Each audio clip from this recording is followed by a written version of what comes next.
এবার তৃণমূলের প্রাক্তন বিধায়কের নিজস্ব ক্লাবঘর থেকে উদ্ধার হলো সরকারি কৃষি সামগ্রী, ত্রিপল, কম্বল সহ বহু সাধারণ মানুষের উদ্দেশ্যে দেওয়া সরকারের বিভিন্ন প্রকল্পের ত্রাণ ও বিভিন্ন সামগ্রী। কানমারি অঞ্চলের মোহনবাগান ক্লাবের ঘটনা। এই বিপুল পরিমাণে সরকারি মাল মজুত করে রেখেছিল সন্দেশখালীর প্রাক্তন তৃণমূল বিধায়ক সুকুমার মাহাতো।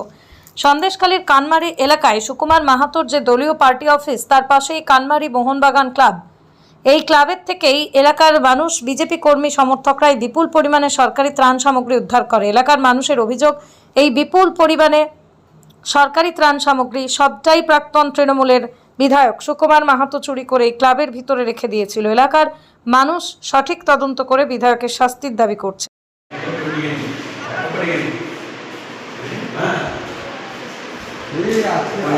সরকারি সুন্দরবন দপ্তরের যে পলিথিন, মাননীয় প্রাক্তন বিধায়ক সুকুমার মাহাতো তার প্রতিটা পলিথিন, সরকারি যত পলিথিন ছিল এবং চাষিদের যে যন্ত্রপাতি সেইগুলো নিয়ে এসে সব এইগুলো নিজের ঘরে, নিজের ক্লাবে তালাবন্দি করে গেছে। এগুলো আমাদের কর্মী বুথ সভাপতি আজকে উদ্ধার করেছে।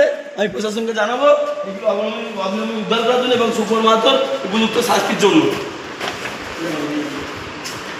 দীর্ঘ 10 বছর ধরে আমি বিধায়ক।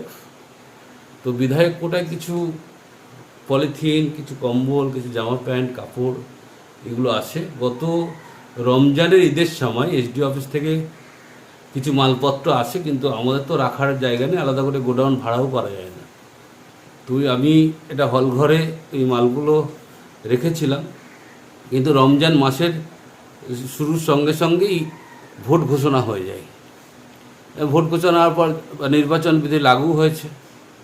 আমি চেষ্টা করেছি, ভিডিওকে বলেছি মৌখিক যে মালগুলো কি করব। ভিডিও বলেছে এখন তো মাল ডিস্ট্রিবিউট করা যাবে না।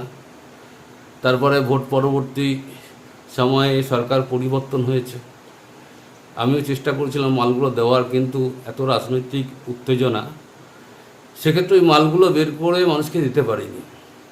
ফলে আজকে যেটা হচ্ছে যে রাজনৈতিক একটা হিংসা ছড়ানোর জন্য, রাজনৈতিক প্রতিদ্বন্দ্বিতা করার জন্য আমি বিধায়ক এবার টিকিট পাইনি, কিন্তু আমি মানুষের সঙ্গেই ছিলাম।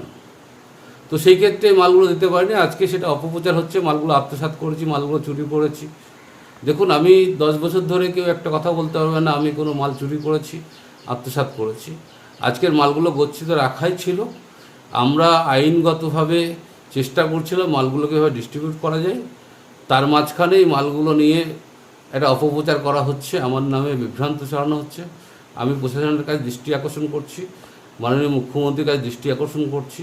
এটা বিধায়ক কোটার মালগুলো কবে এসছে, কিভাবে ডিস্ট্রিবিউট হতো, ঈদের কদিন আগে এসছে এবং তারপর কবে ভোট ঘোষণা হয়েছে, এগুলো তদন্ত করলেই বোঝা যাবে যে এগুলো কেন ডিস্ট্রিবিউট করা যায়নি।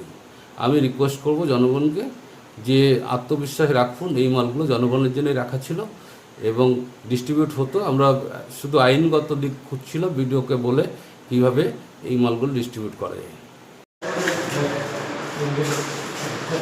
প্রাক্তন বিধায়ক সুকুমার মাহাতো সরকারি মাল সুন্দরবন দপ্তরের যে পলিথিন, সেই পলিথিন নিয়েছে নিজের ক্লাবে ভর্তি করেছে, সাধারণ মানুষকে দেয়নি। সাধারণ মানুষ বর্ষায় দাদা এইগুলো থাকতে পারেনি। দেখুন এইগুলো 5 টাকা করে আছে, সব সরকারি মাল, এগুলো এক একটা 5 টাকা করে আছে দাদা। এই যে সুন্দরবন দপ্তর সরকারি মাল, দেখুন দেখুন সরকারি মালপত্র, সরকারি মাল নিয়ে তছনছ করেছে। কৃষকদের এই যে পাম্প মেশিন, এখানে পলিথিন, সব সরকারি সরঞ্জাম নিয়ে এখানে চুরি করে লুকিয়ে রেখেছে। আরও ওইদিকে হয়তো কোনো গোডাউন আছে যেটা চাবি লাগানো, খোলা যায়নি।